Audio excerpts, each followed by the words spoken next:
Hi, everyone, and welcome to the Lean Six Sigma White Belt provided by OSI. My name is Antonio Nava. I am with Operational Strategic Initiatives, and with me alongside today is also Darcy Fraley.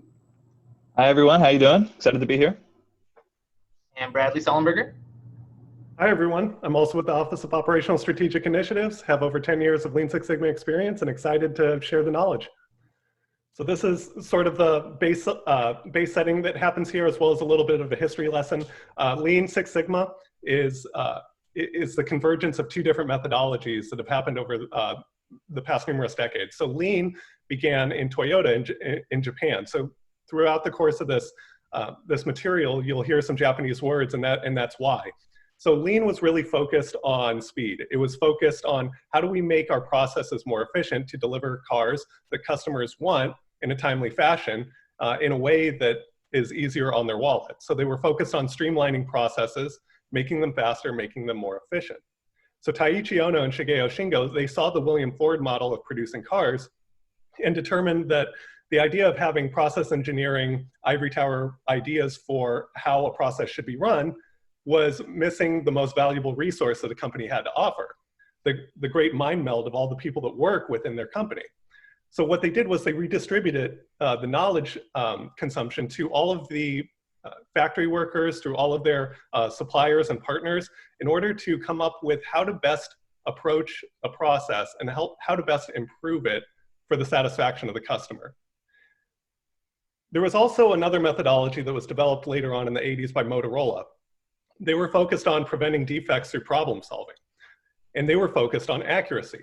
Their goal was to create a level of accuracy that achieved 3.4 defects in a million opportunities for all of the phones, for all of the circuit boards, for all of the components that they were manufacturing, making sure that there was an insignificant amount of failure built into the process itself, and that could be sustained over the long term. So when you think about these two things distinctly, speed and accuracy, oftentimes you'll hear people who say fast is slow, right? If you can't afford to do it right the first time, you can't afford to do it right a second time. The idea is that there's these truisms that say you have to slow down if you want to do something right. Well, that's not true. What it was discovered is that Lean does not have to be at the expense of Six Sigma accuracy. Accuracy does not have to be at the expense of time or from speed. So there was a convergence of these two methodologies, and they realized that you could build quality into a fast process as well, using the principles of both methodologies. As Brad mentioned before, there's a few different belt levels. Right now, we're in the white belt. We're going to go over some basic Lean Six Sigma terminology. We're going to learn about how to identify process issues, and we're going to dive into Lean Six Sigma concepts. So a very high-level overview. For the yellow belt, it's a day-long immersion, and you actually apply some of the basic Lean Six Sigma tools. You identify root causes, and you learn how to select improvements. Right now, we're actually offering this virtually in 3-hour blocks, 3 times, once a week. Then we have our green and black belts. So these are project-based applications. Your green belt is a 6-week course. You also use your own internal project to actually apply it using the Lean Six Sigma tools. You measure effectiveness of changes and how you can apply these tools to your own internal project and processes. So in order to understand just how powerful continuous improvement is and using the Lean Six Sigma paradigm, if you realize that everything that we do is a process, you'll realize that this is a problem-solving tool that can be used in every situation.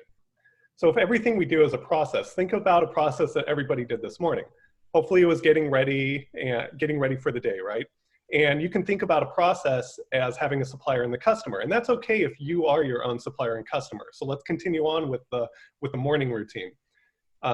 You can define that process in a very lengthy scope, from the time I wake up to the time I leave my door to head to the office. Or if you determine that it's really important that you focus in on the breakfast time routine or the getting the kids ready for school routine, you can narrow the scope to that.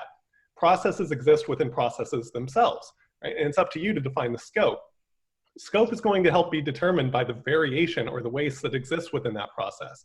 If it's understood by you as a process owner, so in this case, the morning routine, you know exactly where your scope needs to be. In my case, I have 2 small children, one that goes to school and one that does not. I understand that a large source of my variation The reasons that I run late in the morning, the reasons that I forget to make my coffee in the morning are because of the chaos and pandemonium about getting them ready for school or getting my daughter ready for school while managing my toddler. So if I wanted to focus in on that parameter only and not focus on the when I set my alarm or brushing my teeth, right? Because I know that those are highly invariable. They're very consistent. There's no sources of variation. I know where to focus, right? So no process is perfect. And if every process has variation in waste and you can identify it, then that becomes a known cause of waste. And it can either be eliminated, reduced, or controlled. You always shoot for eliminating it, but sometimes waste is inherent. You know, a kid will wake up with a cold and you need to give them medicine and that gets added to their routine, right? Or it changes the routine entirely. So in those cases, what are some opportunities to reduce or control it, knowing that I can't eliminate the next time my child gets sick? So being deliberate about how you study your processes, how you study the sources of variation and waste is going to dictate what kind of improvements you can actually achieve. So the Six Sigma outcome is pursuit of perfection. So as I mentioned before, the idea is to have 3.4 defects out of a million for a Six Sigma process, or what we like to call a near perfect process. Now, not every process has to be Six Sigma, and we'll get into that later on in the slides, but if we start here, looking at our process as something with an outcome in which the blue circle represents a quality good outcome, and the red one represents a defect. If we were looking at our current state of our process and said, this is how much variation we currently have, approximately 50%. Let's make sure that this gets better. Let's pursue perfection. So we take one process improvement initiative and we end up seeing results. So all of a sudden, some of these red dots will get wiped away and we see that our process has improved. Right? So the idea of having the pursuit of perfection mindset is going to cut two different ways. One, it's going to say that we can make a change now, we can make it better, knowing that it's not going to be perfect. Knowing perfect can't be the enemy of good, that we can make a change today. The other way that it slices is to say that we made an amazing change here in which we went from 50% defects to approximately 25% defects. What a success. Pursuit of perfection would tell us, though, it's a pursuit, that it can get a little bit better, that we can reevaluate the sources of these remaining defects and improve it once again. So our typical way of looking at problem solving is confined. Right? So if we don't have that pursuit of perfection in mind, we think of this confined version of problem solving in which, hey, we have a problem, let's get everybody into a room who we think is important, who we think should be able to talk about this problem, and let's improve it. Let's get everyone into the boardroom. Let's workshop this. Let's come up with ideas. The Lean Six Sigma, the DOWNTIME process would tell us to pull back a little bit, to study the problem better, to analyze it better. So if we define the problem, and there are plenty of tools within the Lean Six Sigma tool belt that will help us to do that, once we define it, we know exactly what to measure. We know how to measure our current state. We know how to measure what our opportunities could be. We know how to measure what the sources of our defects would be. And from that, we can then begin analyzing it. What would be the impact of improving it? What should our goals be? What is our ultimate satisfactory level of good process adherence? And based off of that, we can start coming up with what solutions might be to achieve those goals based off the analysis and measurements that we made. So we come up with improvements. Hopefully we're being intelligent about the way that we institute those improvements. Are we piloting it rather than going, whole hog changes and doing it at the exact same time, but doing a proof of concept? I hope that's part of the improvement. And then once that proof of concept gets defined as being good and being valuable and reaching our goals, then you can start doing a change management program to implement these changes more holistically. But it doesn't stop there. At the very end of the DOWNTIME process is control. How do we make sure that we don't fall back into the old ways of doing things? We talk about this more later, but these are things such as updating SOPs with the new process, having regular chances for review of metrics to make sure that we're staying within control or keeping our variation within the parameters that we originally set as our goal to make sure that we don't have to escalate or revisit.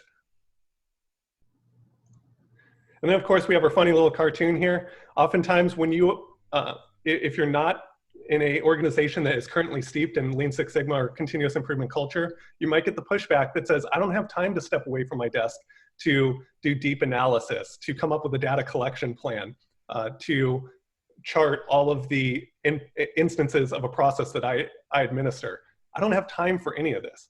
The idea is that over the long term, the DOWNTIME process will pay dividends.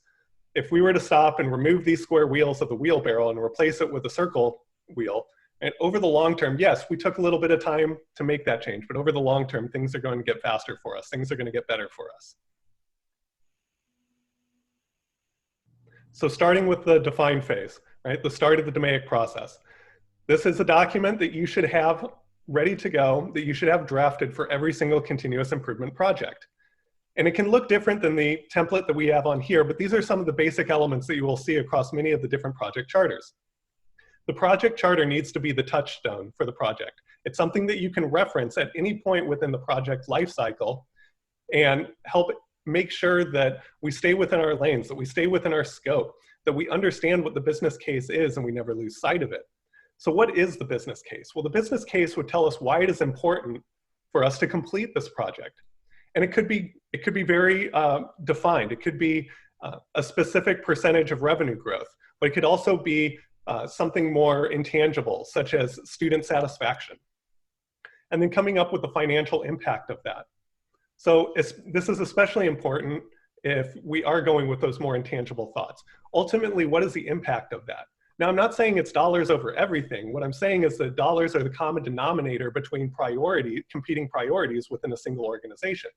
So if we can crosswalk one project that says we need to dedicate a certain amount of resourcing to improving satisfaction, and another one towards reducing faculty satisfaction, and we know that there are competing priorities, we have to be able to assess what the overall financial impact is. Everything else, strategic planning and strategic goals aside, right? Everything else being equal, we need to have that common denominator, which is why it's important to be diligent about finding the financial impact of all continuous improvement projects. Also contained within this document is scope. What's in, what's out, and who are your team members? A great example I like to give is in 1961, President JFK said, "It's my belief that the American people should commit to sending a man to the moon and returning him safely before the decade is over." What an excellent scope statement, because it's concise. It clearly defines the parameters, what is in and what is out. The what is in is we will send a man to the moon and we will return them safely, right? And then through matters of deduction, we can determine what is out of scope. We're sending a person to the moon. We're not sending a satellite to Mars while we're doing this, right? Because anytime scope creep occurs, which is why it's so important to fill out the scope statement, anytime scope creep occurs, it pulls on the other things within the project charter. The resources available to the team, the schedule.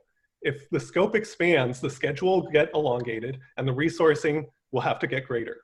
So make sure that you're very clear on that. Resources accessible to the team. It could be a budgeted amount to the project, but also try to put in time dedicated. 0.2 FTE of a certain ITES resource, of a certain application developer, or committed to this project for X amount of months, right? And that's defined by the schedule. So make sure that this is clear beforehand before diving in. It's also important to note too that, we mentioned the financial impact, but there's a lot of other benefits that come out of Six Sigma projects, removing silos, increasing, institutional awareness and business awareness, business knowledge, developing those relationships all come as part of a Lean Six Sigma project because of the kinds of tools that are leveraged. A lot of them are very group driven. So the business case in that sense might not always be a financial impact, but what can we do to improve relationships across the institution? That might be a driver for one of your projects as well. So once we have that project charter filled out, we have our scope defined, it's time to figure out what's important to the customer. And we call this the voice of the customer. We have a really simple example here. We've all been to a restaurant where our food might be taking too long, or it might come out and it's not what we expected it to be. This snarky comment is there only one cook back there or what, right? And we're trying to learn what's important to the customer, right? What's critical to quality here is food prep time. It's taking too long. And that definition for the customer is that they're waiting too long, right? Here we have the metric of 45 seconds or less. It might be 15 minutes or less. That metric is really important to understand at what point is that breaking point for your customer? At what point, in this example, would your customer get out and leave the restaurant? Or be so upset that they wouldn't come back a second time? So what this helps really define is determine what your defects are going to be, where your measures are for customer success. And it'll really help drive your project. Yep, so you would take, survey data or even just passing comments. You could take Yelp reviews. Your voice of customer can come from a number of different areas. Don't necessarily just rely on surveys. Surveys are a great tool, but I received voice of customer from somebody who didn't know they were standing behind me in an elevator and didn't realize they were talking about the presentation that I was giving, so that was kind of interesting, right? Voice of customer can come from anywhere. Again, what you do with that is you take the comment, you try to identify, what is important for the customer in that comment, and then you turn that on its head to say, well, what's an observable action that would make this become a defect, that would make this be outside the boundaries of their expectations and their hopes and their goals, right? And then, where possible, turn it into a metric. Did you meet it or did you not? Is that a pass-fail? And if you can measure it, right, if you can measure specifically it was 45 seconds, or for coffee, it might be a range of between 95 degrees and 115 degrees is the ideal range for a hot cup of coffee. Anything below that is going to be not acceptable. It's going to be lukewarm. Anything above that, that might burn my tongue, sort of thing. So this is how you're going to define your goals in terms of where will you start to collect the data around your process. So after understanding the voice of the customer, you have to start understanding the voice of the process in a way as well. So you do that by doing what's called a Gemba Walk. So as I mentioned before and prepared you all for, is that there's going to be some Japanese words throughout this training. Gemba is one of them, which roughly translates to the real place in Japanese. The idea behind this is that you learn through observation and engagement by standing in the place where the project is occurring by the normal project or process operator. So you go to the source of where that process is happening and you observe it firsthand. Oftentimes you're going to walk into it with certain assumptions. This process is bad because the operator just doesn't care, or I'm told this is a really old building and the facilities aren't really good, which is why things are constantly breaking and we're falling behind. But if you go into the real place and you start seeing where it's happening, you can test those assumptions and you might oftentimes find that they are wrong. So you go into the place with a certain mindset in mind. You go in an inquisitive mindset. You go with one that shows respect to the process operator.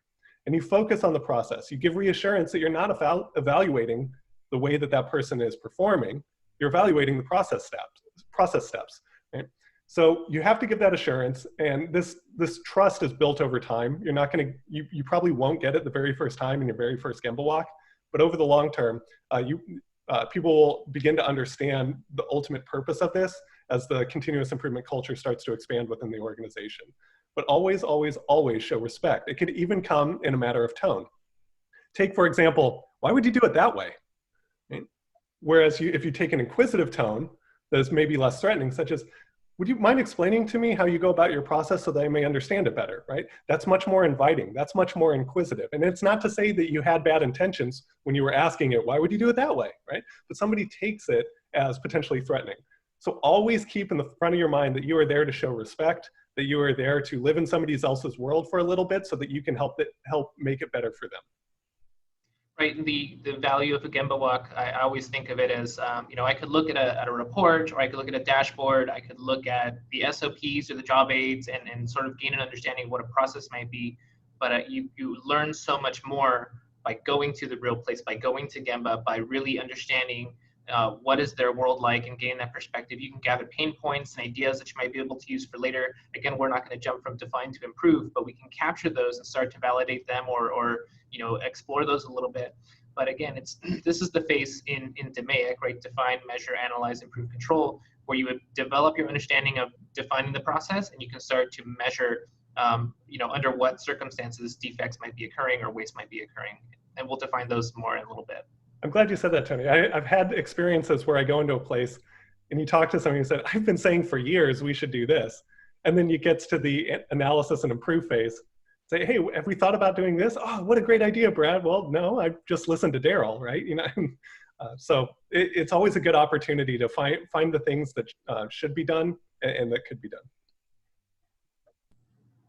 Okay, so if we think about a process and everything that we do is a process, we've probably seen a process map, or at least we've thought about it in our minds.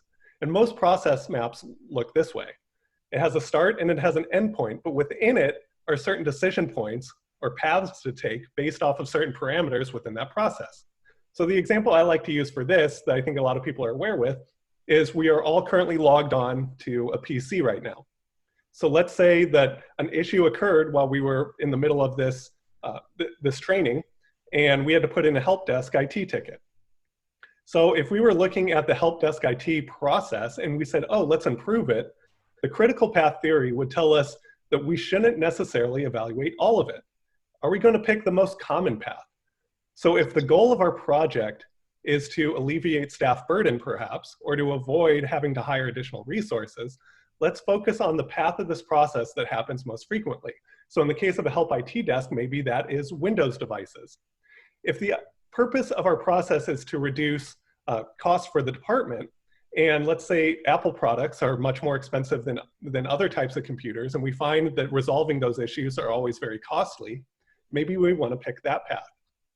Or if we're looking or focusing on overall turnaround time, and we find that a certain kind of outlier is pulling our average data further to the right, assuming right is not nominal, not good, then we want to focus on the longest path. And in the case of the help desk, maybe this has to do with those weirdos with Linux devices, which I can freely joke about because I do have a Linux device here at home. But the point is that when you think about a process, try to define the scope to the critical path. What is the path within that process architecture that's going to achieve the results that you need to achieve that is based off of the project charter? You shouldn't try to tackle all of these at once because the solutions for each one of these paths is going to be different. So make sure that the current process understanding isn't too generous by lumping in things that actually are their own distinct process. And once that occurs, it makes it very easy to do a value stream map. A value stream map, by definition, needs to be a linear look at the process from beginning to end, from supplier to customer. And within that value stream mapping session, you're following a product or a service along the path from beginning to end, and it's a visual representation of it. It's something that no matter at what point in the process you're an operator of that sub-process step, it allows you and gives you the insight into other sub-process steps that are occurring within the exact same process to meet a customer need. And what that helps to do is it creates a collaborative approach in which somebody early on in the process can assist with the problems of a person at the end of the process, or vice versa. They can trade knowledge. They can provide that unencumbered perspective. What I mean by that is we often hear the phrase, you can't see the forest for the trees, right? That we're too close to it. Having a collaborative approach in which every single person is committed to the exact same customer, even though they're doing slightly different jobs, can help one another learn of the other person's role within that process and try to trade notes as far as how to improve it, not only for themselves, but for others and ultimately the customer. So now that we've created our value stream map, we need to determine which steps and activities of the process are value add. So each step and activity of a process falls into one of three buckets over here on the right in that little pie chart. We have value add, business value add, and pure waste. Value add has three requirements, and it must meet all three, and they're outlined here below. The activity physically changes the product or adds important information to a form. The activity must be done right the first time, i.e. it shouldn't be rework. It shouldn't be something that you're rubber stamping. This is something that we're doing for the first time here. And your customer must be willing to pay for it. So process steps that matter to the customer are value add. There's a lot of steps that aren't value add when you're going through that value stream map. So make sure that you're coming from an empathetic standpoint when you're working with your peers and your partners and going through that value stream map. Now there's a lot of waste and value add to the business, and there's a lot of conflict there. The value add to the business is process work that doesn't necessarily create value that's listed from the bottom here, those requirements from the standpoint of the customer, but it might be a policy that you have to follow that maybe a UCOP pushes down or your department has. The question there is, where is that policy coming from, and is it written in stone, and is it being followed to the letter of the T, or is it being interpreted different by a variety of different departments? Then we have waste, which we're going to get into, I think, on the next slide. But these are steps that create no value and can be eliminated. Again, you want to be careful with using that language, especially when you're Kaizening, which we'll get into a little later, or going through your value stream map. You don't want people to feel like their job or their part of the process is waste, because it's not. It's just in terms of how we define value that it is. Brad or Tony, you have anything to add on that slide? Yeah, I mean, what I'd say is when we talk about value add, it's value added with this sort of academic perspective of what Lean Six Sigma is. We're all very connected to our positions, and nobody wants to think that their job is not adding value. Really, what we're saying here is, if you remember one of the earlier slides, everything we do is a process. All processes have variation and waste. Some of that waste can cause defects, and then those causes for those issues of waste can be controlled, reduced, or in some cases eliminated. So in some instances, it's not that you're going to stop doing an activity entirely, but can we put less time or effort into it? Can we find a smarter way to do things? And being able to call them out using this terminology actually helps with that process a lot. So once we understand what is valuable, we also have to understand what is wasteful. So any step within the process that we determine is ultimately delivering value to the customer, then we can also assess it from a different perspective. Are we perhaps delivering value in a slightly inefficient way? Now, there are some steps that are just pure waste that don't deliver value at all, and you're going to find that within this handy-dandy acronym here called downtime. But that doesn't mean, too, that steps that produce value for the customer aren't possibly done in a slightly inefficient way. In these categories, these buckets are very fundamental, but just about I've never come across a situation in which a waste or an inefficiency within a process does not fall within one of these buckets. Right? This is tried and true over many decades. And understanding and committing this to memory will help to raise red flags as you see processes occur and you can identify these wastes easily. The first one are defects. Defects cause efforts from rework or scrap or incorrect information. Right? Two people come with a common report and they have completely different answers. That would be incorrect information. It means now that they both need to go back and revalidate it. Right? Let's say it's faculty count. One comes back that includes adjunct professors and another system spits out that a faculty number that does not include adjunct professors, right? So that would be an example of a defect that causes additional effort. Overproduction, producing more that is needed before it is needed. So if we think about a form that you would collect, say, at a doctor's office, and at the top of it, you oftentimes see a grayed out area that says for internal use only. So imagine I'm sitting behind that relatively slow day. It's right before a holiday. Nobody's coming in. I'm thinking, hey, I'm going to be really efficient. I'm going to fill out as much information into this top gray box as possible. And then when a customer comes in, I hand it to them. I don't have to fill it out myself. Great. What Lean would tell you is that over the long haul, overproduction is actually wasteful. There is a cost associated with the footprint of storing these pre-filled out materials. The other is that, let's say my supervisor were to come after the fact and say, what are you doing with those old forms, Brad? These are the new ones. Right? And now I've just wasted materials that I have to recycle, right? Waiting. Waiting is very obvious. It's easy to see, and people will tell you about it all the time. You don't have to look too hard to find waiting. Non-utilized talent is always an interesting one. This is a little more obvious when you work in an area that is maybe highly labor defined or certification defined or license defined.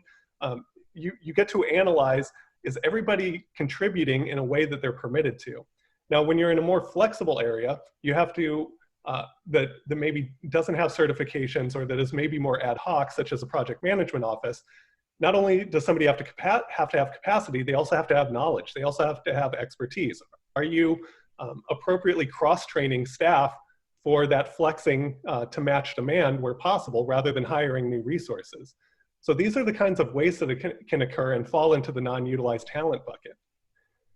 I talk about these two together because they sound linked, but they're not quite. Transportation and motion. So transportation is a little bit more macro, whereas motion is a little bit more micro. Transportations are the trucks that go all over campus. Motion is the smaller activities that happen in front of you. And so if I was interested in improving the internal logistics team delivery routes so that I only have to have 4 available trucks on any given day instead of 5, right, that would be an improvement of waste or a reduction of waste because the transportation got better. For motion, let's say Tony is the person in our office who does faxing all the time. He's the only person in the office who does faxing, and yet he sits furthest away. He doesn't actually, but for the sake of an example, he sits furthest away from the fax machine than anybody else. So that is a waste because he's spending time, he's spending steps, he's spending energy, going to the fax machine, checking on it, coming back to pick it up. So that would be an example of waste in the motion category. Finally is inventory, excess products and materials that are not being processed. So a lot of times we have storage closets or even shared drives where we collect and hoard information or physical items. There's a cost associated with that.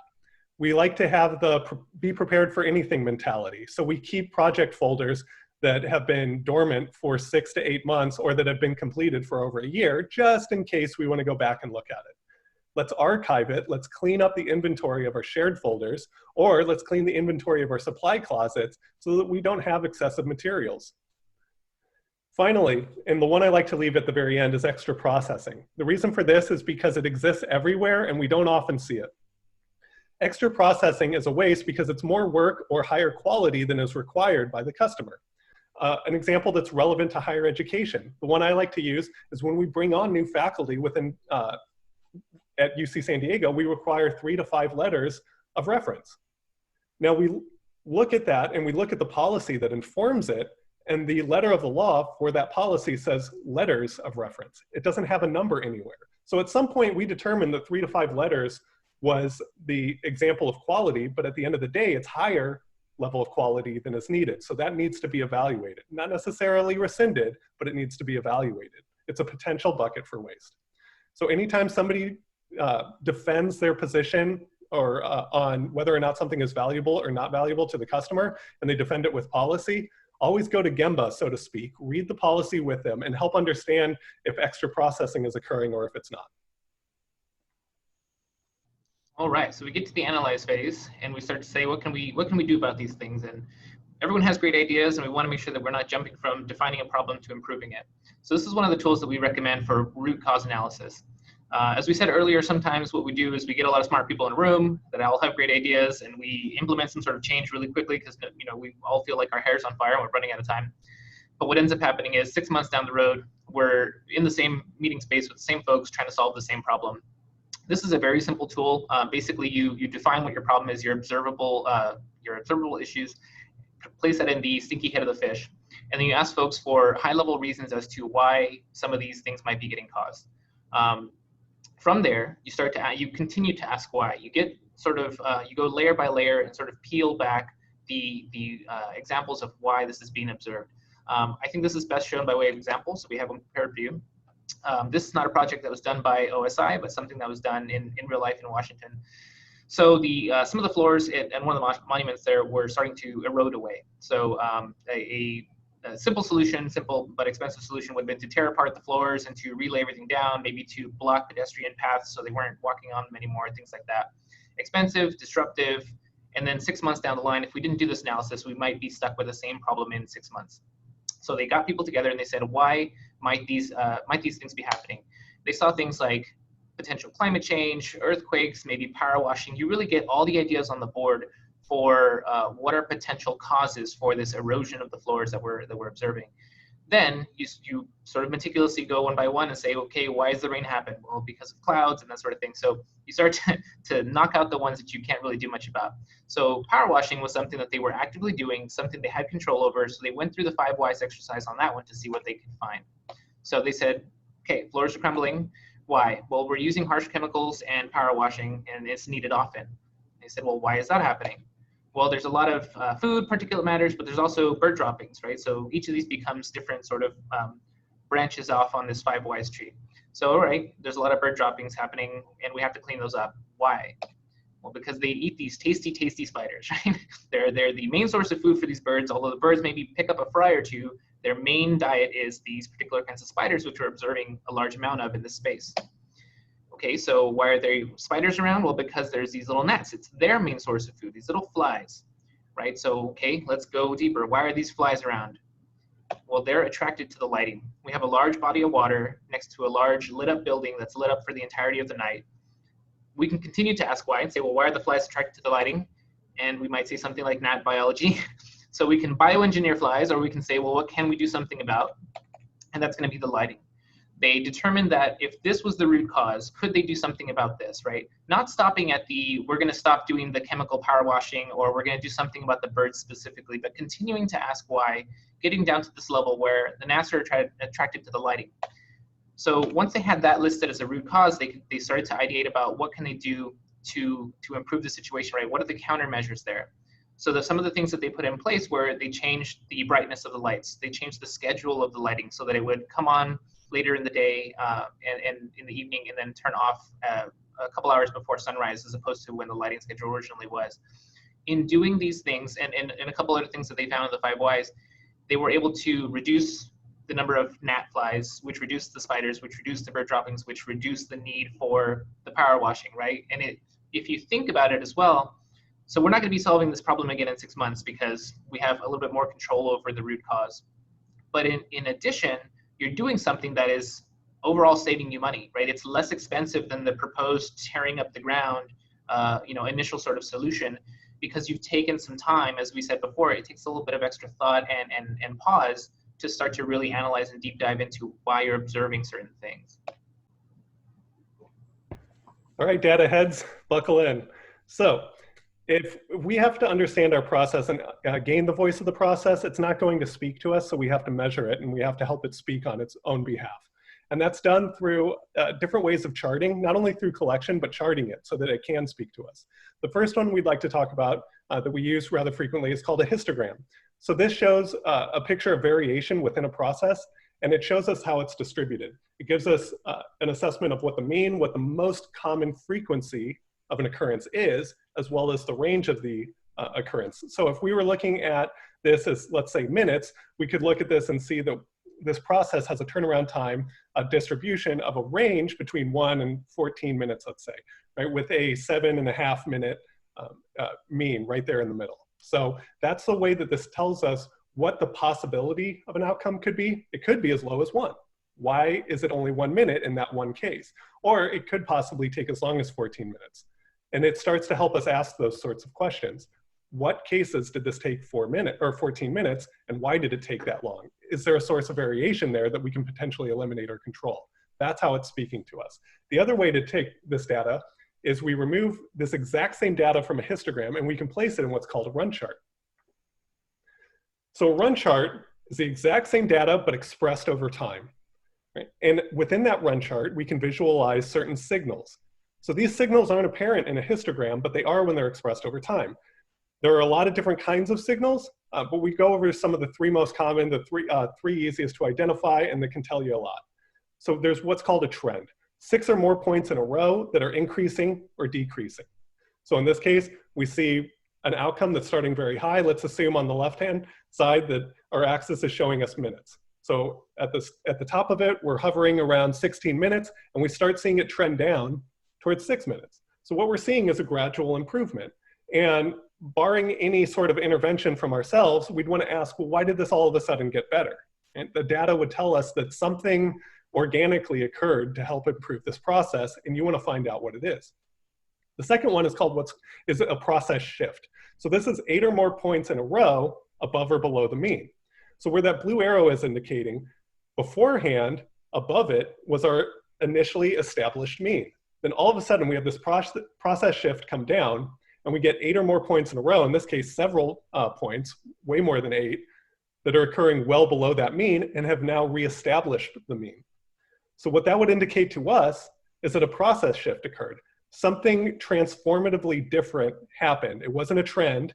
Something happened overnight for that process to suddenly get better. Now, hopefully you're reading this as the result of a before and after for a process improvement initiative intervention.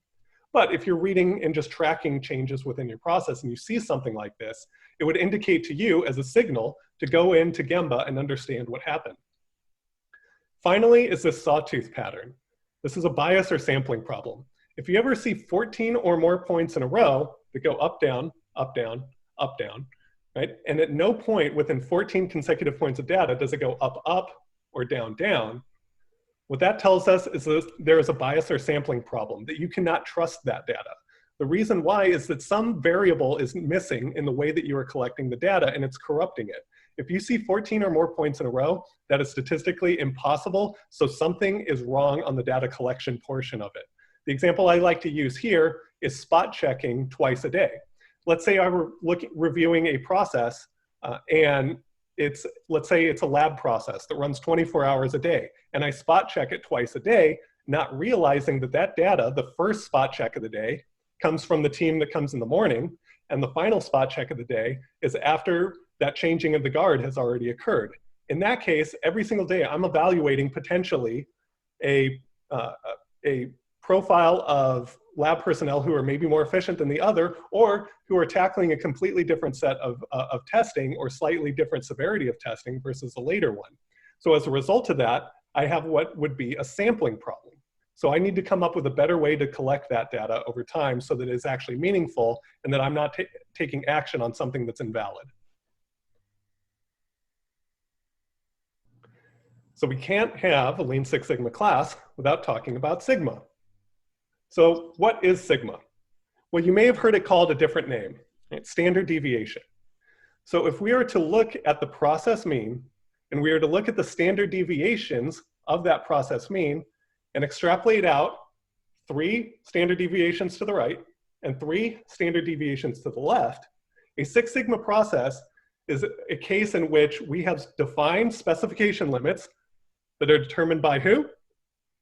Our customers, right? Our customers determine that specification limit.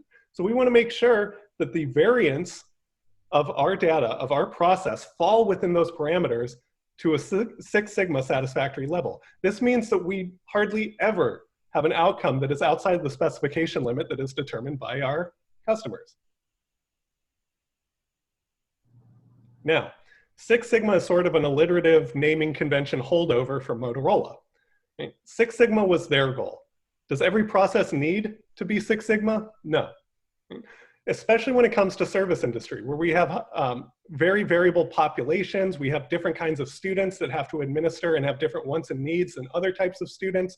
We have different types of faculty that are distributed among divisions and departments who also have to encounter the exact same processes, but coming from very different needs. Trying to get that to a Six Sigma level of completeness would probably bankrupt any organization, right? So not every single process has to be Six Sigma, but it can always be better. So moving from a 1 Sigma shift to a 1.5 Sigma shift is eons better than where it used to be yesterday, but you don't have to kill yourself trying to get to a Six Sigma one. The example I like to use here is one day I'd like to get on a plane. And I'll be so excited to finally get on that plane that I can't wait to grab my bag from the luggage carousel, take it to the hotel, and start enjoying my day. Except, what if there's a delay there? I'm sitting at the baggage carousel, and it takes me an hour. I have to talk to 3 to 4 different people. I've requested a manager at some point. I'm very frustrated. I'm thinking to myself, as a continuous improvement expert, I want this process to be a Six Sigma process. I never want to have to wait longer than 15 minutes, the time it takes to travel from my plane to the baggage carousel. I never want it to take longer than that. Should that be a Six Sigma process? No, it shouldn't be. And here's why, is because when we think about the totality of processes that exist within the airline industry, some should be Six Sigma and some should not. Some require the effort to be a Six Sigma process where others do not.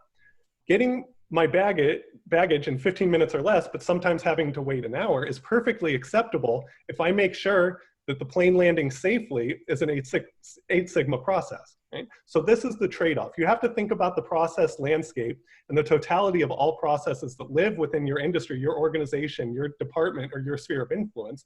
And you have to understand, what are the most important to you? What is the most important to achieve the highest level of Sigma variation possible? So we've got another Japanese term called a Kaizen. It's also known as a rapid improvement session. Remember, we're going through DMAIC. We've defined, we've measured, we're starting to analyze and decide what kinds of improvements we want to make. So a Kaizen is a meeting where you would gather your subject matter experts, and you would bring together all of the work that you've done in identifying some of the wasteful steps, or you can use this as an opportunity to start calling out value-add or non-value-added processes to define waste and to go through the 5 whys exercise. Again, there's a myriad of other tools. These are primarily the ones that we've seen as effective at UC San Diego. So you've measured the current process, and this is a nice little image of Brad here, actually doing a VSM, a value stream map with a cohort here. And you have this discussion about what is the process. What's great about this is that each of the subject matter experts then contributes their knowledge and their expertise to the role, and having them all in the room at the same time for that 1 hour window really provides perspective and understanding. This uncovers a lot of aha moments where somebody might say, I fill out this form because 5 steps down the road, finance needs it. And then the person who is in finance is in that room and is able to say, well, we haven't used that particular field in the form for the last 4 years. So it's there's a lot of low-hanging fruit and quick wins that can come from that. But you also start to see, as I mentioned before, some of the silo removal, some of the network building, some of the institutional awareness and understanding of process. So really, really powerful to have a Kaizen session. But it's not just about discussing what you've had. You need to prioritize solutions. And there's always going to be folks who have dissenting opinions and who have really strongly held beliefs that one particular solution should be best. This becomes a great opportunity for things like voting. We use little stickers sometimes, or just hand folks the marker and say, put a check mark next to the implementation you'd like to see implemented. You also want to prioritize them. We're not just saying to implement them. You want to define and determine which ones are going to have the highest impact or the desired impact based on your project charter, right? Looking again at what the goals are for the project. And then you also want to think about your resources. So if we make 5 different changes right now, we don't have the resources to sustain that. So you might want to pilot 1 or 2 of those changes, measure again, see what kind of an improvement they had, and then you can start to implement the following 2. Because if you have 10 potential solutions and you implement them all at once, and you go to measure again, you don't really know the impact of each potential solution. 8 of them might have been great, whereas 2 of them might be pulling your data down a little bit, and that all that information together you wouldn't be able to disaggregate because you're looking at a future state that has them all implemented. So prioritize your solutions, pick a few, use the subject matter experts. They're going to be the ones that are ideating and determining, which changes should be made. And then you want to develop an action plan. So it's not just a meeting where we come together and we say, this is what we'd like to happen. You actually assign specific owners to those changes, and you set a deadline and you set a plan for how are you going to follow up and measure whether those changes had the desired improvement. So hopefully at this point, we have an improvement plan in place. We've put it into place, and we're cheering over the success of the initiative. After an initiative occurs, maybe it's a manager, director, somebody comes in at the all team meeting and says, hey, look at this. Look at the success that we have achieved. Look how awesome these metrics are. So if we were to stop there, imagine 3 months after that, that same director comes in, hey, can we see that report? It's not looking so good, right? It's not looking as good as it was 3 months ago. And the reason for that is in the DMAIC process, people often give short shrift or at least not as much attention as is needed to the control plan. So you can't complete DMAIC without looking at C, the control plan. You need to be asking yourself, what needs to be measured on a consistent basis? What safeguards are being built in to avoid errors? So not just saying we need more training, right? We need to say what the new process is and we need to share it out at the next team meeting. No, what safeguards are actually being built in place to reinforce the new behavior? What standard operating procedures need to be developed? So imagine that after an improvement occurs, somebody retires or leaves the department and somebody new comes on, they're reading SOPs that are telling them how to run the project before the process improvement initiative occurred. So always be sure to understand and know where all of these SOPs exist so that you can go and update them after the initiative and after the improvements have been put into place. And then you also need to ask who, how, and when will we assess our new process? So when I say building safeguards into the process, right, we can say we just need more training, right? We just need to remind people at all staff meetings, or we could try to build it into the process where possible. Now this is a very simple example. Right? It's your typical square peg round hole situation. But here we had a situation where we were trying to tell students, hey, don't throw away your trays. Don't throw away your trays. Hey, stop throwing away your trays. They kept doing it, right? The idea then became, okay, well, why don't we just reinforce it? Why don't we literally build it into our process where they can't throw away the trays and it forces them to place it above it, right? Or set it aside or return it to the counter, whatever the optimum solution would be, but at least they're not throwing it away. Now that's a very trite example and maybe not very relevant for a lot of the processes that we currently have. But one example that we do have is we're all relying on technology more than ever. We have forms that we are moving to a remote format. We have the exact same opportunity within the electronically leveraged processes that we currently administer. Data validation. If you look at the very bottom, we have an error that spits back for instantaneous validation that tells me that John Johnson did not enter a zip code for whatever this form is. And so these are little things that can be built in to reinforce what the process should be, what a good outcome should be, and also reduce the variation. And I hope you take that away, that you can be empowered. Your employees can be empowered as change agents to work towards those goals, to work towards the realization of our strategic plan. Formal training can help provide a common language and tools, and common set of tools. You don't have to reinvent the wheel every time. You don't have to borrow somebody else's. You can borrow what's been tried and true across numerous industries for decades. We like to use a phrase, what is your 15%? You can't change everything. You can change holistically some things that are in your immediate sphere of influence. If you're a department manager, a division manager, or oversee a team, maybe you can make an entire change yourself. But when it comes to those big home run changes, maybe you can't do everything yourself. But what's your 15% to get the ball rolling? What's your 15% to prove dedication, to bring people into your cohort, to bring people under your tent as stakeholders and champions of that change, to help drive that innovation, to help drive that change across your organization? This is the chance to do it. It'll pay dividends in the long run. Be formulaic about it, be diligent about it, follow the DOWNTIME process, and achieve results.